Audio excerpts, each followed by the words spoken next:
할렐루야. 렉시오 디비나 말 거룩한 독서란 말이죠. 거룩한 독서의 신학적 원리라고 하는 책을 쓴 이탈리아의 그 모세 스톤 원장인 앵주 비앙키가 그 책에서 중요한 물음 하나를 던졌습니다. 그 질문이 제 마음에 남았습니다.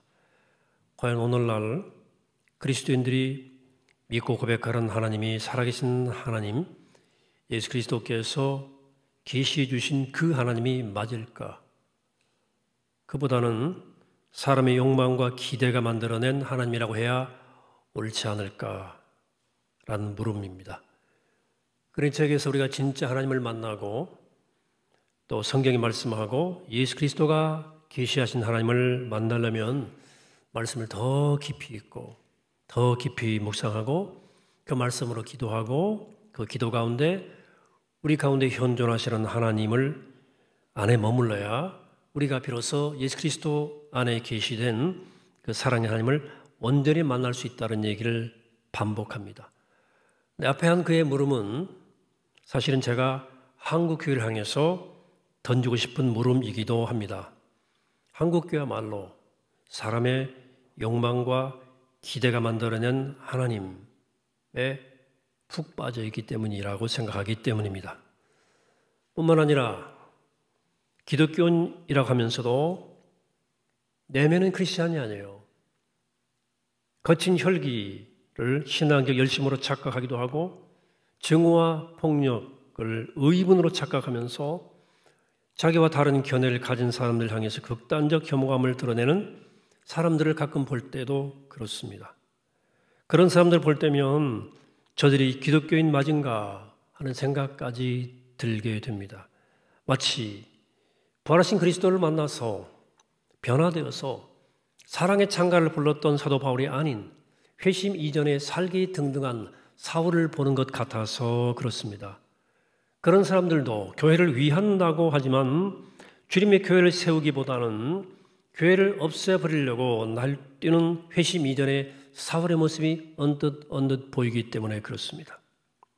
지난 10년간 한국교회는 교인들이 서서히 감소하고 있습니다. 통계에 따르면 장로교회만 해도 지난 10년간 약 100만 명 이상의 교인들이 줄었다는 통계 보고입니다. 우리 교단도 지난 10여 년 동안에 매해 거의 10,000명 가까운 교인들이 줄었습니다. 자그마한 노예 하나가 사라진 거죠. 각 교단의 공이 지난 10년 동안 20%에서 30%의 교인이 줄었습니다. 이런 상황에서 코로나를 맞이하게 된 거죠. 더 휘청거리게 된 거죠. 문제가 뭘까요? 하나는 시대의 흐름에 역행하고 있기 때문이라고 보시면 되겠고요. 그러나 보다 근본적인 이유는 오늘의 교회가 하나님이 원하시는 교회의 모습이 아니기 때문일 것입니다. 그래서 우리는 계속 물어야 돼요. 하나님이 우리에게 기대하시는 것이 무엇인지, 또 세상이 우리에게 무엇을 기대하는지에 대해서 계속 성찰해야 된다고 생각합니다. 오늘 말씀, 마가복음 말씀을 보시면 부활하신 예수님이 마가복음 마지막 장이죠. 음식을 먹고 있는 11 제자들에게 나타나셨습니다. 나타나서 그들의 믿음 없음을 또 그들의 마음의 완악함을 꾸짖으셨어요. 이 사람들이 누굽니까? 예수님을 자그마치 3년 동안 졸졸 따라다니면서 예수에게 배웠던 사람들입니다. 근데 그들의 믿음 없음과 마음의 완악함을 보시고 그들을 꾸짖으셨다. 그들에게서 믿음의 표적이 없음을 안타까워하시면서 믿음의 표적에 대해서 오늘 가르쳐 주시는 거죠. 여러분, 사랑하는 여러분, 오늘날 우리에게는 믿는 사람들에게 따르게 마련은 믿음의 사인, 믿음의 표적이 나타나고 있을까 하는 거죠. 그래서 오늘은 예수님께서 말씀하신 예수를 따르는 자들에게 나타나는 믿음의 표적, 믿음의 표정에 대해서 말씀을 드리려고 합니다. 오늘 마가복음 본문에서 주님께서 말씀하시는 믿음의 표적은 5가지입니다. 본문 17절, 18절에 나와 있습니다. 믿는 자들에게는 이런 표적이 따르니 곧 그들이 내 이름으로 귀신을 쫓아내며 새 방언을 말하며 뱀을 집어 올리며 독을 마실지라도 해를 받지 아니하며 병든 사람에게 손을 얹은즉 나으리라 하시니라. 여기 5가지입니다. 근데 믿음의 표적, 첫 번째 표적은 내 이름으로 귀신을 쫓아내는 것입니다. 귀신 쫓아내는 것. 이 말씀에는 2가지 영역이 등장합니다. 한 영역은 내 이름의 영역, 곧 그리스도의 영역이고, 다른 하나는 귀신의 영역이에요. 내 이름으로 귀신을 몰아내는 거죠. 제가 언젠가 말씀드린 적이 있는데요. 우리에게는 참 자아가 있고 거짓 자아가 있다. 네, 말씀드렸습니다. 참 자아는 하나님의 우리 안에 부어 넣으신 하나님의 형상이에요. 네. 임하고 데이, form of God이 아니고 image of God이에요. 하나님의 형상, 하나님의 속 모양을 우리에게 넣어주셨어요. 그러니까 하나님의 형상, 그 참 자아의 원형이 바로 예수 그리스도입니다. 그러므로 그리스도의 영역은 우리 안에서, 우리 삶 안에서 참 자아의 영역이라고 할 수 있겠습니다. 따라서 귀신의 영역은 거짓 자의 영역이라고 할 수 있습니다. 여러분, 사랑하는 여러분, 거짓 자는 진짜 나가 아니거든요. 거짓 자, 귀신의 장난감이에요. 그리고 귀신의 놀이터입니다. 우리가 귀신을 왜 상대하기 힘드냐? 여러분, 우리 힘으로는 거짓 자를 잘 이길 수가 없습니다. 냉철한 지성으로도 뜨거운 감정으로도 거짓 자를 이길 수 없습니다. 굳센 의지로도 거짓 자를 이길 수 없습니다. 이게 워낙 간교해서 우리의 지성과 감성과 의지를 교묘하게 조정할 줄 압니다. 나를 너무나 잘 알아요. 심지어 거짓 자는 그 거짓된 자를 부정하고 거짓된 자를 극복하는 척하면서 자기를 거짓된 자를 더 강화하는 거예요. 그토록 간교하고 교묘한 게 거짓된 나예요. 유명한 수도원의 수도원장 3사람이 모였습니다. 모여서 서로 자기 수도원의 장점을 자랑하기 시작했습니다. 첫째 수도원장은 우리 수도원은 탁월한 학문과 지성의 산실입니다 라고 막 자랑을 했습니다. 두 번째 수도원장은 우리 수도사들은 치열한 수행을 하는 곳입니다 라고 자랑했어요. 두 수도원장의 자랑을 듣고 있던 세 번째 수도원장은 이렇게 말했습니다. 겸손이라면 우리 수도원이 세계 최고지요.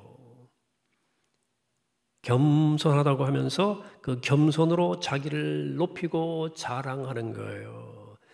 내가 최고로 겸손합니다. 이렇게 말하는 거예요. 이렇게 겸손의 이름으로 자기를 드러내고 싶어 하는 것이 거짓자입니다. 얼마나 교묘합니까? 못 당합니다. 거짓자를 이기는 것은 참자의 원형이신 그리스도뿐이에요. 우리가 그리스도 안에서 그리스도와 함께 그리스도를 통해 그리스도로 살아갈 때만 내 거짓된 자아는 극복되는 거예요. 이때 우리는 오늘 본문이 말씀하시는 내 이름으로, 즉 예수 그리스도의 이름으로 귀신을 쫓아낼 수 있습니다. 거짓자 횡포에서 벗어날 수 있고 마음의 장난질에서 해방되고 말고 평화로운 영적 삶을 살게 되는 것입니다. 첫 번째 표적, 내 이름으로 귀신을 쫓아낸다. 거짓을 몰아낸다는 거예요. 두 번째 믿음의 표적은 새 방언으로 말하는 것입니다. 여러분, 그리스도 이름으로 귀신을 쫓아내면 어떤 일이 일어나려면 우리 그리스도인 안에 내장된 성령이 역사하세요. 성령은 이미 우리가 예수 그리스도를 믿음으로 우리 안에 오셔서 거하시는 분이거든요. 우리는 성령으로 인침받은 사람들이에요. 도장 찍은 사람들이에요. 그리고 성령을 받는다는 표현은 이미 우리 안에 오신 그 성령의 인침이 성령께서 깨어나시고 활성화되는 것입니다. 그리스도를 믿을 때 이미 우리 안에 아로 새겨진 성령의 DNA가 활동하기 시작하는 거예요. 활발하게. 이게 중요합니다. 그러면서 이 성령이 활발하게 활성화되면 우리에게 새로운 언어가 등장합니다. 그게 새 방언이에요. 새 방언은 귀신의 언어가 아니고 성령의 언어예요. 오순절에 성령의 임재를 체험했을 때 제자들은 방언을 말하기 시작했고 어떻게 됐습니까? 언어가 다른 사람들은 서로의 말을 알아들었어요. 여러분, 성령의 언어는 소통의 언어입니다. 성령의 언어는 사귐의 언어요, 교제, 내면 깊은 교제의 언어입니다. 단절과 분리의 언어가 아니란 뜻이에요. 다르게 말해서 새 방언은 non-judgmental이란 말이죠. 비판단적인 언어예요. 정죄와 판단이 아니라 용납과 용서의 언어요, 비교와 평가가 아니라 존중과 배려의 언어입니다. 그렇기 때문에 혐오와 미움과 배제와 증오가 난무하는 곳에는 아무리 하나님, 예수님, 성령님 갖다 붙여도 그건 새 방언일 수가 없습니다. 귀신의 언어예요. 악마의 언어입니다. 우린 성령의 언어이니 새 방언을 할 줄 알아야 됩니다. 이것이 그리스도 안에서 그 영토에 살아가는 사람들의 특징입니다. 그러면 이런 성령의 언어인 새 방언 어떻게 구사할 수 있을까요? 새 방언은 머리로 만들어내는 언어가 아니에요. 율법학자와 바리새인들이 가늠한 여인을 돌로 때려 죽이는 게 옳다 생각하고 이게 옳으라 그런지를 주님께 물었어요. 그때 예수님이 즉답하시지 않고 땅바닥에 뭔가를 쓰셨죠. 깊은 침묵이 예수님으로부터 주위에 선 사람들에게 갑자기 몰아치고 갑자기 그들을 침묵이 감쌌어요. 얼마쯤 시간이 흘렀을까? 예수님의 입에서 한마디 말씀이 쑥 흘러나오죠. 죄 없는 자가 먼저 돌로 쳐라. 나지막했으나 그 음성은 천둥보다 큰 소리였습니다. 사람들이 하나 둘씩 떠나갔죠. 나이 드는 사람부터 떠나갔어요. 철들었던지. 깊은 침묵에서 나온 이 비판단적 언어의 힘이 이렇게 강렬했습니다. 여자 둘 만남았을 때 주님께서 물으셨어요. 여자야, 너를 정죄하던 인간들 다 어디 갔냐? 주님, 한 사람도 없습니다. 그래, 나도 너를 정죄하지 않노니 가라. 가서 다시는 죄짓지 말아라. 그런데 이 여자가 너 죄짓지 마. 이 말을 숱하게 들었어요. 근데 이번처럼 이렇게 따뜻하고 정겹게 들어본 적이 없습니다. 그 말이 그렇게 자신의 온 깊은 곳까지 들어와서 내 존재를 뒤흔들 줄을 몰랐습니다. 비판단적 언어예요. 여러분, 저는 이 말씀을 하시기 전에 주님께서 묵묵히 땅바닥에 뭔가를 쓰시던 그 침묵의 순간을 저는 주목할 수밖에 없어요. 사람들이 막 떠들 때 예수님이 잠잠히 침묵했습니다. 여러분, 침묵은 새 방언의 자궁입니다. 침묵이 깊은 샘에서 길어 나오는 새 방언은 사랑의 언어예요. 사람을 살려요. 사람 마음을 움직여요. 여러분, 소통 강사로 유명한 김창옥 씨 말도 참 재밌게 잘하죠. 얼마 전에 CBS 새롭게 하소서에 나와서 하는 말을 들었는데 관계를 깨뜨리는 사람의 특징이 있대요. 소통 안 되는 사람. 맞는 말을 기분 나쁘게 한다는 거예요. 네. 맞는 말인데 상대가 들을 때 기분 나쁘다는 거예요. 그런 사람들은 그런데 되게 내가 절대로 틀린 말을 안 해. 이런다는 거예요. 맞는 말이죠.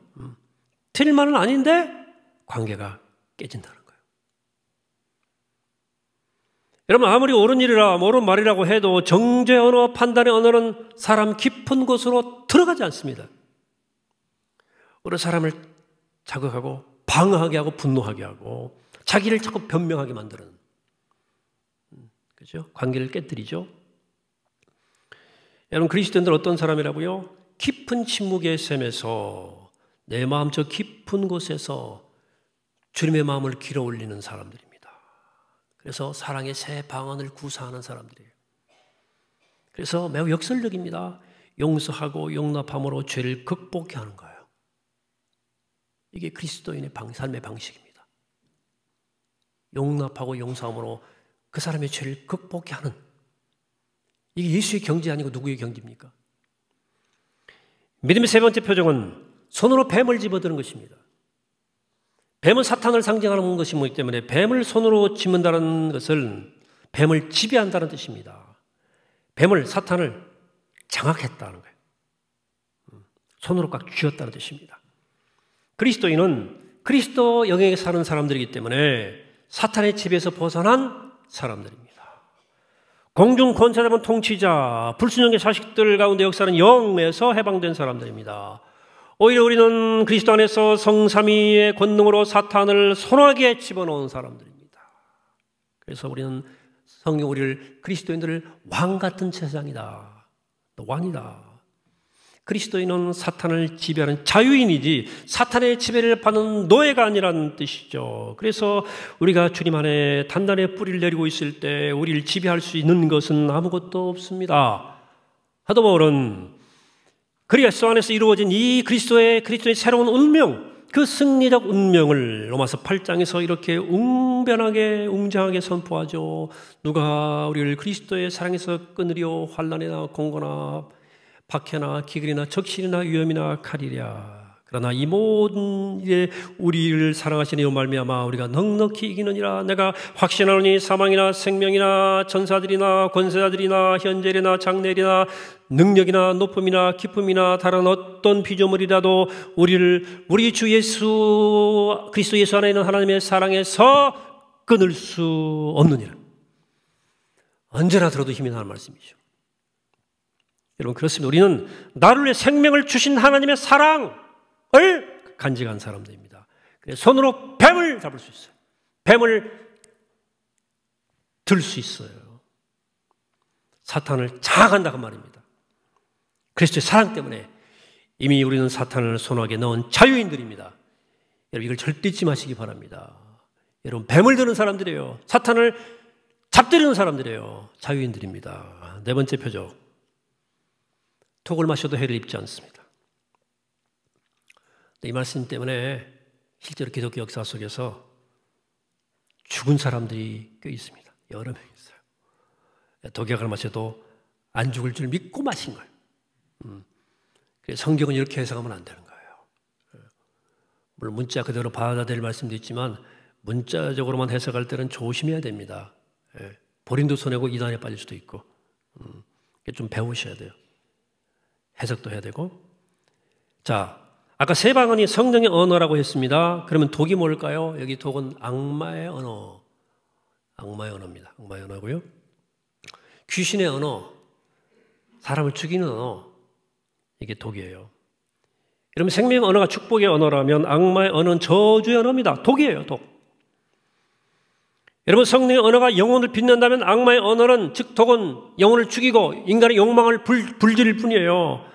성령의 언어가 평화를 가져온다면 악마의 언어는 싸움과 갈등을 부추깁니다. 성령의 언어가 분리된 것을 하나 되게 한다면 악마의 언어는 하나됨을 파괴합니다. 또 악마의 언어는 결코 남을 생각하는 법이 없습니다. 남의 감정, 기분, 마음, 사정, 형편을 헤아릴 줄을 모릅니다.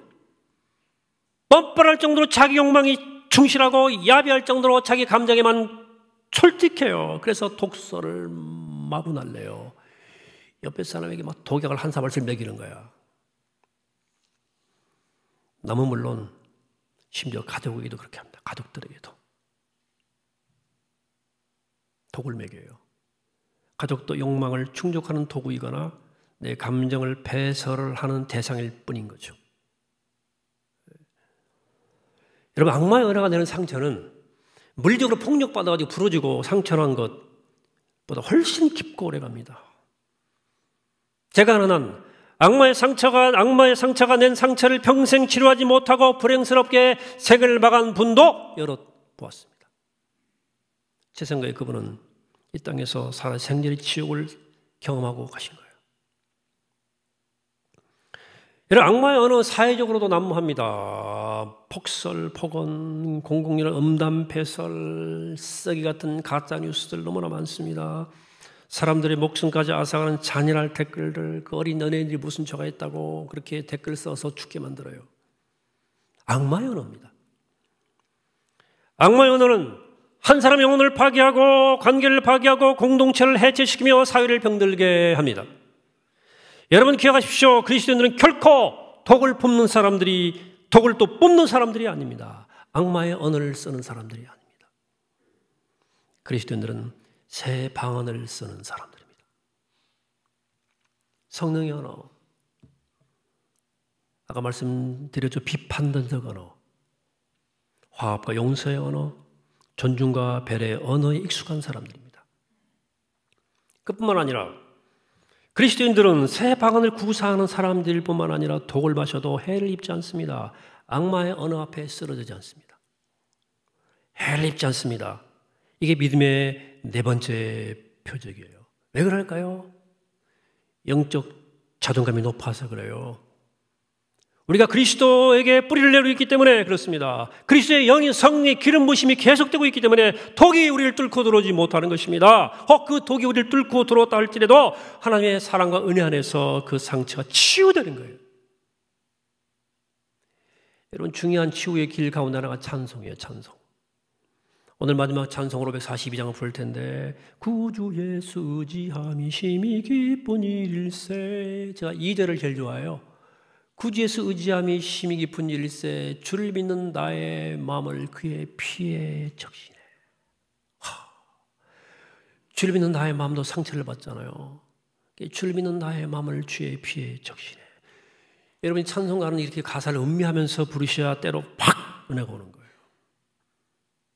여러분, 주를 믿는 나의 마음을 그의 피로 적신다. 얼마나 은혜가 됩니까? 여러분의 상처 그리스도의 피에 푹 담그세요. 피는 생명이거든요.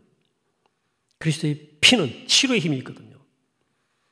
상처 입은 마음을 그의 피에 적실 때 악마의 언어가 입힌 상처는 조용히 아물고 흔적 없이 사라진다, 그 말이에요. 이것이 우리 그리스도인들에게 허락된 아름다운 치유의 길입니다. 5번째 마지막 믿음의 표적. 그건 손을 얹으면 낫는 치유의 표적입니다. 여러분, 그리스도인들은 치유하는 사람이에요. 오늘 주님 말씀하는 겁니다. 부활하신 주님께서 병든 사람에게 손을 얹으면 나을 것이니라 그랬어요. 이럴 때 아멘한 사람이 복 있는 사람이에요. 네, 나을 것이니라. 여러분, 내가 손을 얹어 기도하는 것은 내가 예수님에게 연결된 접붙여 있는 사람임을 드러내는 상징 행위입니다. 상징이라 말한다. 내가 예수님이 아니잖아요. 예수님은 아니고, 그렇지만 예수님께 연결되어 있잖아요. 예수님께 접촉되어 있잖아요. 접붙여져 있기 때문에 내가 접촉할 때 그도 그리스도와 접촉하는 거예요. 그래서 손을 얹어 기도하는 거예요. 그래서 그리스도인이 내가 손을 얹어 기도할 때 그 손을 통해 그리스도의 영역이 아픈 사람에게까지 확장돼 가는 상징 행위예요. 그래서 아픈 사람에게 손을 얹는 그 상징 행위를 통해서 아픈 사람을 그리스도에게로, 그리스도의 영역으로 끌어들이는 겁니다. 그리스도의 영역, 생명의 영역으로 편입시키는 행위예요. 이때 우리의 손은 그리스도의 연민과 사랑에 이르는 통로가 되며 생명과 치유와 에너지를 전달하는 전도체가 되는 겁니다. 엘리베스 퀴블러 로스라고 하는 유명한 학자, 유명한 책이 있죠. 인생 수업이라고 하는 유명한 책이 있는데요. 이분이 이제 그 임종 환자들 많이 다루던 임상 경험을 쭉 다룬 책인데, 어떻게 연민과 사랑의 손길이 어떻게 치유의 통로가 되는지에 대해서 많은 사례를 들은 중에 이런 기록을 하나 하고 있습니다. 몇 해 전 나는 병원에서 흥미로운 현상을 목격했습니다. 죽음을 앞둔 환자들의 얼굴이 몰라보게 밝아진 것이었습니다. 병원에서 일하는 청소부 아주머니 때문이었습니다. 그녀가 중환자실에 왔다가 때마다 어떤 변화가 일어났습니다. 나는 그 배경을 알고 싶었습니다. 어느 날 복도에서 마주친 그녀에게 다소 무뚝뚝하게 물었습니다. 도대체 우리 환자들에게 어떻게 하는 거죠? 그녀는 방어적으로 대답했습니다. 전 그냥 병실을 청소할 뿐이에요. 그녀가 그럼 어떻게 아픈 사람들에게 하는지, 어떻게 그 사람들의 기분을 그렇게 전환시키는지 알고 싶어서 나는 눈이 안 띄게 그녀의 뒤를 밟았습니다. 2, 3주가 지났을 때 그녀는 나를 간호실 뒤편에 있는 방으로 데려갔습니다. 그리고 몇 해 전 겨울에 폐렴으로 죽은 자기 어린 아들 얘기를 들려주었습니다. 응급실에서 몇 시간 동안이나 의사가 오기를 기다렸지만 의사는 오지 않았답니다. 그녀가 할 수 있는 일은 아들의 몸을 쓰다듬는 게 고작이었습니다. 아들은 그렇게 그녀의 무릎에서 죽었습니다. 나는 왜 청소부가 그 얘기를 하는지, 그것이 죽음을 앞둔 환자들과 무슨 관계가 있는지를 또 물었습니다. 그녀는 대답했습니다. 가끔은 중환자실에 들어가 보면 환자들은 몹시 겁에 질려 있어요. 그러면 나도 모르게 다가가게 되고 그들을 쓰다듬게 돼요.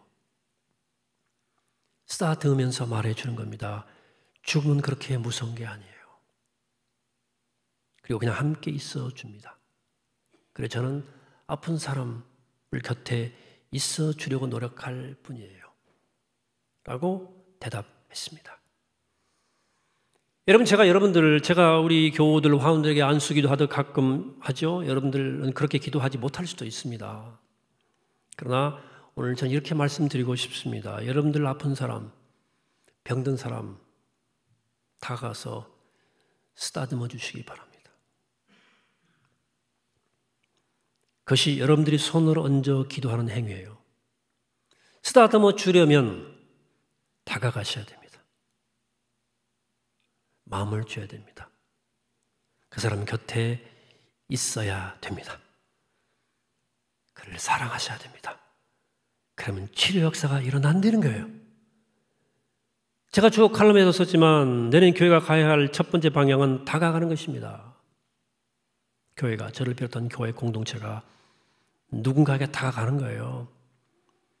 교회 안팎에. 여러분, 우리 안에 교우들 중에도 이제 교회로 다가오는 것이 참 어색해진 사람들이 있습니다. 모르겠어요. 사람과의 관계에서 마음이 다쳤는지, 일에 치여서인지, 뭔지 이유를 정확히는 제가 지금 진단 중입니다만, 어쨌든 몸을 숨기는 일이 꽤 많습니다. 우리가 그리스도의 사랑으로 다가가야 돼요. 이 모든 정체모를, 모든 우리 안에 있는 문제, 처방책은 그리스도의 사랑밖에 없거든요. 그게 우리를 치유하고 회복시킬 것으로 믿습니다. 사랑하는 여러분, 우리 그리스도인들입니다. 우리가 그리스도 안에 있을 때, 그리스도 안에 머물 때 일어나는 믿음의 표적들이 우리 안에 일어나게 되기를 축복합니다. 내 안에 거짓자한 귀신이 쫓겨나가고 비판단적 언어, 생명을 살리는 새 방언을 말하고 끌 수 없는 하나님의 사랑 안에 있는 자로서 손으로 뱀을 집어들고 독을 마셔도 악마의 언어를 들어도 해를 입지 않고 병든 사람들에게 손을 얹으면 낫는 일이 사랑으로 사람을 쓰다듬는 그리스도의 사랑으로 생명을 치유하는 놀라운 믿음의 표적들이 우리 삶 가운데 풍성히 일어나게 되기를 이 아침에 주 이름으로 간절히 축원합니다. 아시겠습니다. 거룩하신 하나님, 우리 예수 믿는 사람들입니다. 그리스도인이고 예수쟁이들입니다.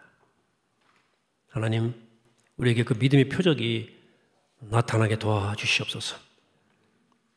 내 안에 거짓이, 귀신이 쫓겨나가고 내 안에 판단의 언어는 사라지고 생명을 살리는 새 방언을 말하고 끌 수 없는 주님의 사랑에 대한 확신 때문에 손으로 뱀을 집어들고 독을 마셔도 악마의 언어를 들어도 해를 입지 않고 병든 사람을 사랑으로 쓰다듬고 그들을 치유하는 놀라운 믿음의 표적들을 드러내는 우리가 될 수 있도록 주님 도우시고 주의 성령으로 충만케 하시고 역사하옵소서.